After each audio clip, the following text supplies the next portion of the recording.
लोकसभा में नेता प्रतिपक्ष राहुल गांधी ने बहुजन समाज पार्टी के अध्यक्ष मायावती को लेकर बड़ा खुलासा किया। राहुल ने कहा कि लोकसभा चुनाव से पहले मायावती को इंडिया गठबंधन में शामिल होने का निमंत्रण दिया गया था, लेकिन वो नहीं आई। राहुल ने जोर देकर कहा कि कांग्रेस, सपा और बसपा मिलकर लड़ते तो बीजेपी हार जाती। राहुल ने ये बातें अपने संसदीय क्षेत्र रायबरेली में दलित छात्रों के साथ संवाद करते हुए कही। कांशीराम जी ने नींव रखी जी सर, और बहन जी ने काम किया जी, ये तो मैं भी मानता हूँ, मगर एक सवाल है जी सर, बहन जी आजकल चुनाव ठीक से क्यों नहीं लड़ रहे? ये भी सच है जी सर। अब चाहते थे कि बहन जी बीजेपी के विरोध में हमारे साथ लड़े जी सर, ये बात नहीं है, मगर मायावती जी किसी न किसी कारण नहीं लड़ी ईडी के डर से। तो ये भी मतलब हमें तो काफी दुख लगा, क्योंकि अगर तीनों पार्टियां एक साथ हो जाती तो बीजेपी कभी नहीं जीत सकती। लोकसभा चुनाव से पहले इस बात को लेकर कयास लगते रहे कि इंडिया गठबंधन में मायावती को शामिल करने के लिए बैक चैनल से कोशिशें हो रही हैं, लेकिन राहुल गांधी ने पहली बार आधिकारिक तौर से इस बात को स्वीकारा है कि मायावती को साथ आने का प्रस्ताव दिया गया था, लेकिन इस प्रस्ताव को मायावती ने ठुकरा दिया।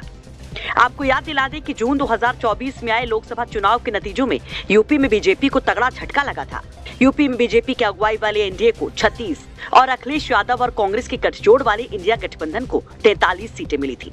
एक सीट आजाद समाज पार्टी कांशीराम के चंद्रशेखर आजाद ने जीती थी। मायावती की पार्टी को एक भी सीट नहीं आई, लेकिन 9% से ज्यादा वोट लेकर वो कई सीटों पर वोट कटवा जरूर रही। ऐसे में राहुल गांधी का ये दावा कि कांग्रेस, सपा और बसपा मिलकर 2024 में लड़ते तो बीजेपी हार जाती, कई सियासी चर्चाओं को जन्म देगा। खास बात ये कि अभी हाल ही में कांग्रेस में दलित बिरादरी की नुमाइंदगी करने वाले नेता उदित राज ने भी मायावती पर जमकर हमला बोला था।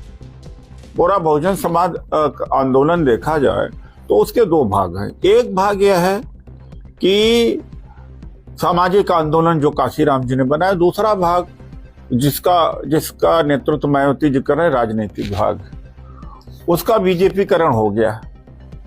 तो बीजेपीकरण हो गया है तो आप क्या कर रहे हैं? दलित समाज को मैंने कहा और जो सामाजिक न्याय कि भैया इनका साथ छोड़ो, इनको खत्म करो, इनका नेतृत्व खत्म करो। कहने का मतलब इनका नेतृत्व खत्म करो।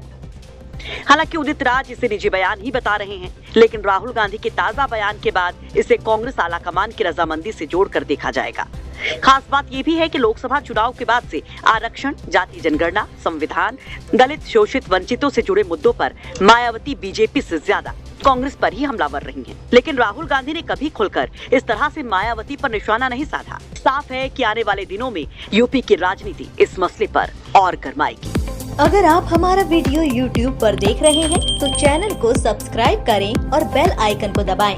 यदि आप हमारा वीडियो Facebook पर देख रहे हैं तो पेज को लाइक और फॉलो करें। धन्यवाद।